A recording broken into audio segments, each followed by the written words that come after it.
Hello guys. तो आज के इस वीडियो में हम लोग पढ़ेंगे अबाउट बोर्स एटॉमिक मॉडल।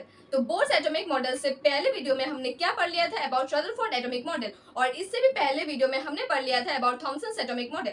तो इतने सारे एटॉमिक मॉडल बस इसी एक चीज को बताने की कोशिश कर रहे कि कैसे हमारे एटम्स अरेंज होते हैं और एटम्स के अंदर क्या क्या होता है, एटम का स्ट्रक्चर क्या होता है। तो फर्स्ट जो हमने पढ़ा था अबाउट थॉमसन एटॉमिक मॉडल, उस थॉमसन एटॉमिक मॉडल में हमें ये पता चल गया था कि कुछ पॉजिटिव पार्ट प्रोटॉन्स होते हैं और कुछ नेगेटिव पार्ट इलेक्ट्रॉन्स होते हैं, लेकिन उसको कैसे अरेंज किया जाता है उसके बारे में कुछ भी नहीं बोला था। तो इसी लिमिटेशंस को लेके हम लोग आ गए थे इनटू नेक्स्ट मॉडल जो है हमारा रदरफोर्ड एटॉमिक मॉडल। तो रदरफोर्ड एटॉमिक मॉडल में हमें बहुत सारा चीज जानने को मिल गया था, जहाँ पे रदरफोर्ड ने ये बताया था कि with his experiment of gold foil experiment, जिसको हम अल्फा पार्टिकल स्कैटरिंग एक्सपेरिमेंट भी बोलते हैं, इसमें हमने ये पढ़ लिया था कि कैसे न्यूट्रॉन्स होते हैं, कहाँ पे न्यूक्लियस होता है, कहाँ पे पॉजिटिव पार्ट प्रोटॉन्स होता है, कहाँ पे नेगेटिव पार्ट इलेक्ट्रॉन्स होते हैं। लेकिन उनका भी एक लिमिटेशन था, और वो लिमिटेशन ये था कि वो जो एक इलेक्ट्रॉन होता है, वो इलेक्ट्रॉन हमेशा अगर मूव करता रहे तो वो मूव करते करते वो अनस्टेबल हो जाएगा और वो न्यूक्लियस में आके गिर जाएगा। तो उसके बाद इसी लिमिटेशन को सॉल्व करने के लिए आए हमारे नए साइंटिस्ट जो है नील बोर साहब। तो नील बोर ने हमें जो मॉडल दिया है उसको हम पॉपुलरली बोलते हैं Bohr's atomic model, Bohr's atomic model. Okay, तो इसको हम पॉपुलरली क्या बोलते हैं, बोर्स एटॉमिक मॉडल। तो बोर्स एटॉमिक मॉडल में हमें क्या, अच्छा, रदरफोर्ड एटॉमिक मॉडल का लिमिटेशन क्या था कि ये एक सर्कल है, ये और एक सर्कल है, मतलब अगर यहाँ पे ये न्यूक्लियस है और ये अगर इलेक्ट्रॉन्स घूम रहे हैं तो अकॉर्डिंग टू रदरफोर्ड जो इलेक्ट्रॉन्स रेडिएट एनर्जी कर रहे हैं वो ऐसे करके न्यूक्लियस में आके गिर जाना चाहिए था और वो एक अनस्टेबल हो जाता। लेकिन हमें पता है कि एटॉम्स एक स्टेबल मूवमेंट करते हैं। तो सबसे पहले बोर्स ने यही बोला है कि ये जो न्यूक्लियस है ये तो सही है, यहाँ पे न्यूक्लियस है सही है, लेकिन जो इलेक्ट्रॉन है, जो हमारा नेगेटिव पार्ट इलेक्ट्रॉन है, वो हमारा एक स्टेबल ऑर्बिट में ही मूव करता है, एक स्टेबल ऑर्बिट में ही मूव करता रहता है हमेशा, वो कहीं और मूव नहीं करता है। ओके, तो ये क्या होता है, इलेक्ट्रॉन का पाथ, और इस इलेक्ट्रॉन के पाथ को हम क्या बोलते हैं, इस इलेक्ट्रॉन के पाथ को हम क्या बोलते हैं, ऑर्बिट। ओके, इसको हम क्या बोल रहे हैं, ऑर्बिट। जैसे कि ये एक न्यूक्लियस है तो हमारा जो इलेक्ट्रॉन होगा, इलेक्ट्रॉन जो होता है वो उनका सबसे पहला जो स्टेटमेंट था वो क्या था, electron does not radiate energy, मतलब इलेक्ट्रॉन कहीं पे भी एनर्जी रेडिएट नहीं करता।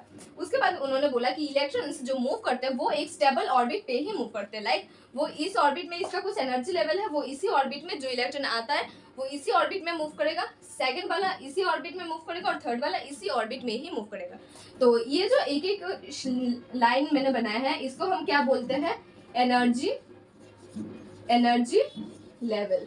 ओके, इसको हम एनर्जी लेवल बोल सकते हैं या फिर हम एनर्जी शेल बोल सकते हैं। ओके, तो इस एनर्जी शेल में हम लोग क्या क्या देख पाते हैं, ये जो न्यूक्लियस है, मैं फिर से एक बार रिपीट कर देती हूँ, ये पहले न्यूक्लियस है और जो हमारा इलेक्ट्रॉन्स होता है वो electrons revolves in a particular orbit, जिसको हम लोग एनर्जी शेल और एनर्जी लेवल भी बोल सकते हैं। ओके, तो ये जो हो गया, और इन एनर्जी लेवल का नाम क्या होता है, अभी आगे एनर्जी लेवल हमने समझ में आ गया, लेकिन एनर्जी लेवल का नाम क्या होता है।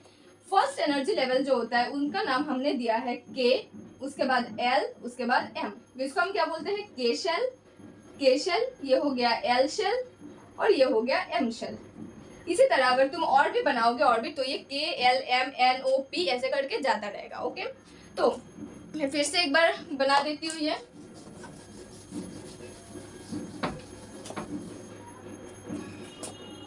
ये फर्स्ट वाला पार्ट क्या हो गया हमारा, न्यूक्लियस। उसके बाद वाला पार्ट क्या हो गया हमारा, के शेल। नेक्स्ट लेवल क्या हो गया हमारा, L shell.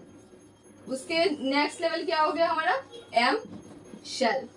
Next N, next O P, ऐसे करके आप लोग बहुत सारे शेल्स में जा सकते हैं। लेकिन ये जो K L M N O P जितने भी जाओगे उनका नंबर क्या होता है, जैसे कि अगर हम लोग नंबरिंग करना चाहे तो एन फॉर ई, इसको हम क्या बोल सकते हैं, एन इक्वल्स टू, ये फर्स्ट शेल है तो n इक्वल्स टू 1, उसके बाद n equals to 2, n equals to 3 और n इक्वल्स टू 4।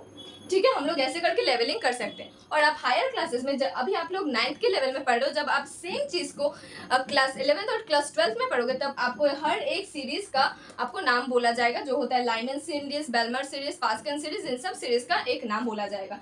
मैं इसके ऊपर क्लास 11th और 12th के बेसिस में जितना है मैं उसके बारे में भी एक वीडियो बनाऊंगी, लेकिन ये जो वीडियो है it's about 9th level. Okay, ये जो n इक्वल्स टू 1 2 3 4 है, कैसे करके कि n इक्वल्स टू 5 हो सकता है? हाँ हो सकता है। तो आप मुझे बताइए कि ये जो n इक्वल्स टू 1 है, या फिर तुम के शेल बोल सकते हो, वो ज़्यादा हाई एनर्जी ऑब्टेन करेगा, या फिर ये जो लास्ट शेल मैंने बनाया है n इक्वल्स टू 4, उसमें ज़्यादा हाई एनर्जी होगा? तो बोर साहब ये बोलते हैं कि जो हमारा सबसे n के सबसे ज़्यादा करीब होता है उसमें सबसे लेस एनर्जी होता है, और जैसे जैसे वो नीचे आता जाता है उसमें बहुत ज़्यादा हाई एनर्जी होता है। तो उनका और एक पोस्टुलेट ये था कि वो जब इलेक्ट्रॉन, जैसे कि इलेक्ट्रॉन यहाँ पे एक है, यहाँ पे एक इलेक्ट्रॉन है, यहाँ पे एक इलेक्ट्रॉन है, यहाँ पे एक इलेक्ट्रॉन है, इलेक्ट्रॉन एक जगह से एक जगह पे ऐसे ऐसे ऐसे ऐसे करके नहीं जाता, लाइक वो घूम घूम के बार बार इस पाथ में नहीं जाता है, इस पाथ में वो नहीं जाता है। इलेक्ट्रॉन क्या करता है, जब उसका एनर्जी लेवल ये वाला होगा हाईएस्ट, मतलब n इक्वल्स टू 4 का जो एनर्जी लेवल होगा, जब वो होगा तब वो इसी ऑर्बिट में मूव कर रहा होगा, और जैसे उसका एनर्जी कम होगा, that means n equals to 3 के लेवल में आएगा, तो वो डायरेक्टली जंप करके इस लेवल में आ सकता है। That means electron can jump from higher to lower और लोअर टू हायर। इलेक्ट्रॉन ऊपर से नीचे भी जा सकता है और नीचे से ऊपर भी जा सकता है। इसको हम बोल सकते हैं कि इलेक्ट्रॉन अपना एनर्जी एमिट भी कर सकता है या फिर एब्जॉर्ब भी कर सकता है। वो दिखाता है in the form of jumping.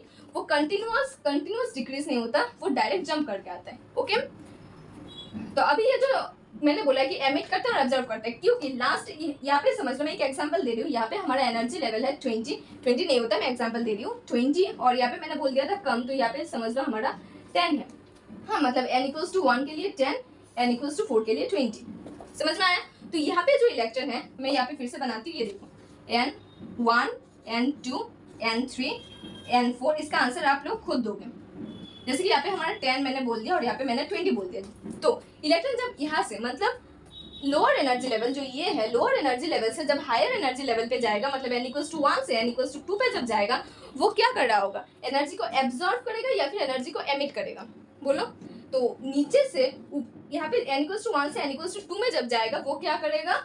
Absorb करेगा एनर्जी। वो यहाँ पे एब्जॉर्ब करेगा, मतलब वो कुछ और एनर्जी लेगा, और एनर्जी लेके, जैसे कि ये हो गया 12, फिर से और एनर्जी लेगा, तो ये क्या हो जाएगा हमारा, समझ लो 18, फिर से एनर्जी लेगा, तो यहाँ पे क्या हो जाएगा हमारा 20। तो एनर्जी अगर लेंगे 1 से 4 तक जब हम लोग जाएंगे, तो हम क्या करते हैं? एनर्जी लेते हैं, और जैसे 4 से हम लोग 1 पे जा रहे हैं, तब हम क्या करते हैं? एनर्जी को छोड़ते जाते हैं, मतलब एनर्जी एमिट करते हैं। तो 1 से 2 में आने के लिए एनर्जी एब्जॉर्ब होता है, और 4 से 1 में जाने के लिए एनर्जी एमिट होता है। ओके, सो बोर्स एटॉमिक मॉडल में इतना ही है। सबसे पहले हमने बोला था कि एक न्यूक्लियस होता है, न्यूक्लियस में बहुत सारे ऑर्बिट्स होते हैं, बहुत सारे ऑर्बिट होते हैं, और इसी हर एक ऑर्बिट में इलेक्ट्रॉन्स मूव करते हैं। हर एक ऑर्बिट में क्या करते हैं? Electrons are moving. ऑर्बिट को छोड़ के इलेक्ट्रॉन मूव करते हैं? नहीं। जैसे कि कोई भी इलेक्ट्रॉन हमें यहाँ पे नहीं दिखेगा, यहाँ पे नहीं दिखेगा, यहाँ पे नहीं दिखेगा, हमें इलेक्ट्रॉन्स बस अपने ऑर्बिट्स में ही देखने को मिलेगा। ओके, तो फर्स्ट पॉइंट क्या हो गया कि electrons move in a particular orbit, या फिर हम शेल बोल सकते हैं। उसके बाद एनर्जी शेल का नाम हमने क्या दिया? K shell, L shell, M shell, N shell, और ये कंटिन्यू होता है। उसके बाद हमने इसका नंबरिंग कर दिया कि के शेल को हम n इक्वल्स टू 1 बोलेंगे, n equals to 2, n equals to 3, n equals to 4। तो फर्स्ट 2 पॉइंट हो गया। सेकंड पॉइंट की इलेक्ट्रॉन्स एमिट करते हैं और एब्जॉर्ब करते हैं, मतलब इलेक्ट्रॉन्स जंपिंग नेचर शो करते हैं, वो कंटिन्यूअस डिक्रीज नहीं होता, वो क्या करते हैं? जंपिंग नेचर शो करते हैं। और फोर्थ बोर्स एटॉमिक मॉडल का पोस्टुलेट जो है वो क्या हो जाएगा हमारा, कि इलेक्ट्रॉन्स जो मूव कर रहे हैं, जैसे कि अगर नीचे से ऊपर से नीचे जा रहा है तो वो एमिट कर रहा है, और नीचे से ऊपर जा रहा है तो वो क्या कर रहा है? वो एब्जॉर्ब कर रहा है। ओके, क्या एब्जॉर्ब कर रहा है? एनर्जी को एब्जॉर्ब कर रहा है। इलेक्ट्रॉन्स एब्जॉर्ब नहीं कर रहे, इलेक्ट्रॉन्स एनर्जी को एब्जॉर्ब कर रहे हैं। Okay, so that's all about Bohr's atomic model. और ये बोर्स एटॉमिक मॉडल और रदरफोर्ड एटॉमिक मॉडल बहुत ही ज्यादा इंपॉर्टेंट होता है, तो इसको अच्छे से देख लेना। Okay, thank you.